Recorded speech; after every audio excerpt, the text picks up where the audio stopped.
Hi everyone! We are continuing our reading of the short story, 10 Rules for Being an Intergalactic Smuggler, The Successful Kind by Holly Black.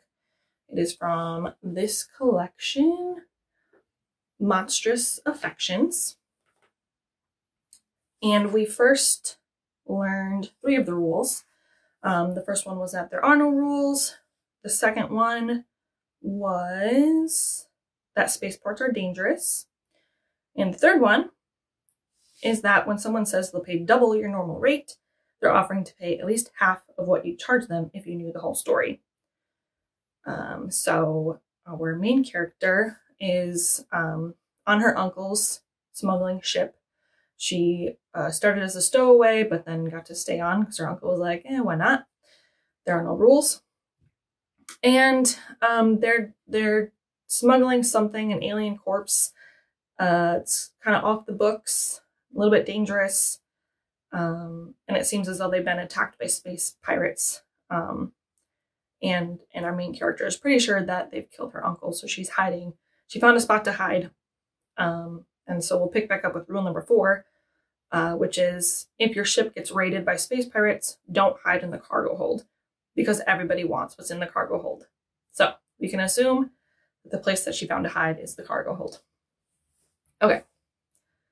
The Solaris is a small enough ship that you can hear the pirates walking through it, talking to one another.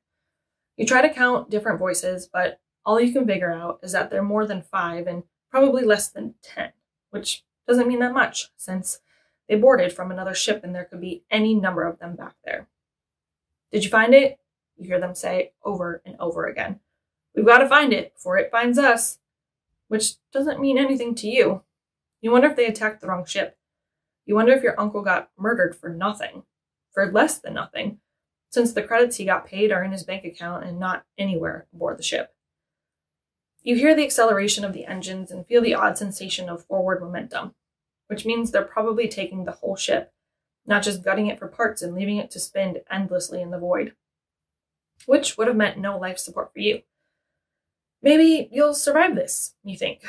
Maybe no one even knew you were aboard, and maybe they thought the guy you shot was shot by your uncle.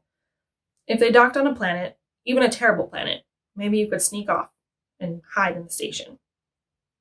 To do that, you need to make sure you stay hydrated. You'll need food too, but not right away. A bathroom, ideally. You and your uncle usually ate in the little kitchen area. He called it the galley, off the main cockpit, where there's a small burner, lots of packages of freeze-dried food, tubes of paste, and a jar of nutrient powder. You're sure that some of the pirates have raided it by now, drinking through your uncle's supply of Archer ethanol. You've heard them, rowdy and full of good cheer, like they've done something heroic instead of something awful. If they catch you, they'll most likely kill you. You're using up oxygen just breathing. But you know all the other things pirates might do instead. Sell you, use you, cook you, eat you. Your parents love to tell you how bad things could get when you talked about wanting to have adventures in space. There's food in the cargo hold, you know. Those were the supplies that went on the official roster as his official shipment. Your uncle had the papers to sell that stuff to a homesteader planet. He'd been planning on sending you down to haggle with them, and had loaded you down with plenty of pieces of dubious bargaining wisdom and preparation. Don't be afraid of silence, he told you. Silence shows your strength. Have a bottom line, he told you. Sometimes to make a deal, you've got to walk away from a deal. But it turned out that pirates don't care about negotiating. Just like your uncle had told you in the beginning, there aren't any rules. You doze impatiently, waiting for your chance to slip down to the cargo hold. Your leg cramps from the position you folded yourself into, and finally you decide that even though you can still hear voices, they're faint, and you're going to have to go for it. You unfold yourself and step into the hallway. The floor is cold against your feet, and you feel lightheaded from being in one position for so long. But you begin to pad your way toward the cargo bay. There's a steel ladder to a crow's nest above the cargo bay, and as you climb down it, you know that if there's a pirate patrolling beneath you, he's going to see you before you see him, your pale nightgown fluttering around you like a white flag of surrender. There's nothing you can do about it, so you just try to keep on going and stay quiet. You're in luck. There's no one there. You climb all the way down and start to open the shipping crates. You find luxuries that settlers love: calf bars, tins of coffee, jars of spicy peppers, fermented soy, and plenty of salt and sugar. Ripping into one of the calf bars, you realize the stuff won't keep you fed until the pirates dock, unless they dock very soon. Even worse, there's nothing to drink. Despairing, you grab another calf bar and begin to look over the few remaining crates. You find some machinery, farming stuff, and what appears to be an array of tents, suitable for a desert environment. You're freaking out, sure that you're about to be caught, when you remember the secret hold, where the alien bodies are being stored. There might not be anything particularly useful there, but it's at least a little more spacious than your last hiding place. And if you keep to the corners, you'll have a great shot of picking up any pirates who discover the compartment before they can spot you. Takes you a few tries to get the hatch open, but you manage it and slide down into the darkness. The only lights are the dim, blinking green and blue and red buttons on the side of the cylindrical casket. You crawl over to it and look at the buttons. Maybe, you think, maybe it has life support built into it. Maybe you could dump out the contents and put yourself inside, if things got really bad. You squint at the control panel. Rule number 5.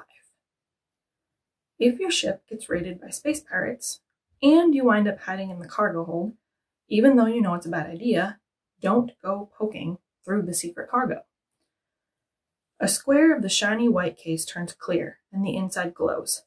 The whole thing hums a little, as though expecting more instructions, a thin, mechanical whine. You lean down, looking at what's inside, and then it's all you can do not to scream. There's a charkazak, its 8 terrible legs drawn up against the shiny black carapace of its chest. Its humanoid face, with black lips and red tattoos along its cheekbones.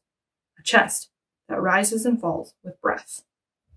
That thing is alive. You stumble back, falling against the steel, more scared than you were when you faced down the pirate in the hallway. More scared than when you felt the blast hit the side of the ship and realized the Solaris was being raided. You've heard horror stories about the charkazaks all your life, on the news, whispered about at slumber parties of kids on the farm. Even on Zvezda 9, they were a race of warriors who worshipped death, becoming bodyguards for the most corrupt merchants and glorying in being soldiers on the front lines of the most awful wars just so they'd have more opportunities for bloodshed. They were so awful, they wouldn't follow interplanetary laws regarding who it was okay to kill and who it wasn't, nor did they believe in things like surrender or mercy. They invaded planets, brought down ships, and generally behaved like the monsters they appeared to be. When centurions were dispatched to discipline the charkazaks, they fought back with such viciousness that the only way to keep them from overrunning the galaxy was the obliteration of their planet and all the charkazaks on it. Those that were off-planet, when their homeworld was destroyed, became even more vicious than before. And as you look at the living one cocooned in metal, you feel like a child hearing those stories for the first time. More like a child than you felt since you stowed away after that last stupid fight with your parents. This must have been what the pirates meant when they worried about it finding them before they found it. You wonder how the red-headed dirtbag who hired your uncle acquired such a thing, and to where you'd really been transporting it. That charkazak is the reason your uncle is dead. The whine gets a little louder, and one of the red buttons on the side of the case begins to blink, like a throbbing pulse. Between that and the dim light from the screen, the secret cargo area feels too bright. But you wait, and finally, all the lights switch themselves off. You wouldn't think you could sleep with that thing near you, but you're so relieved to be able to stretch out your limbs that you sleep after all.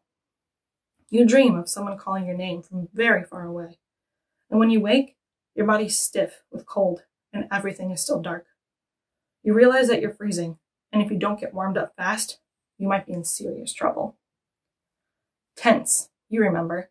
There are tents in the regular cargo hold, but as you feel around in the dark, you can't quite make out how to open up the hatch. Then you remember that the casket lit up.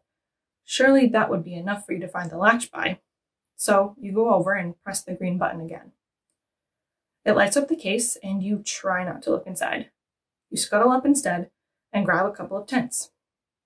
You're dragging them back down when you hear the tramping of heavy footfalls.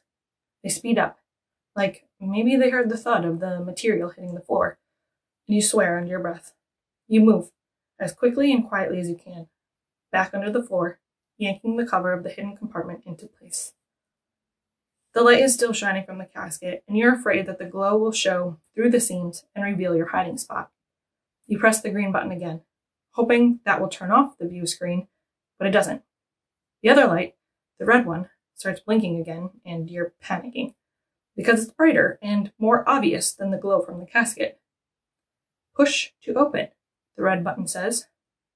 And as the footfalls come closer, as you hear the pirate feel around for the latch, a sudden strange calm comes over you. Since you're going to die, or worse, you figure, screw everything. Screw the pirates, screw yourself, screw everything. You owe your uncle some final revenge. You're not going out like some dumb farmer kid. You're going to give those pirates exactly what they were looking for. So you press the button. Twice. There's a horrible loud sound, like a giant exhalation of breath. The top of the casket slides open. All right, we'll pause there. And when we pick back up, we will start with rule number 6, which is, and if you do go ahead and poke through the secret cargo, then for the love of all that is holy, watch out which buttons you push. Thank you for listening, and we will see you next time. Bye-bye.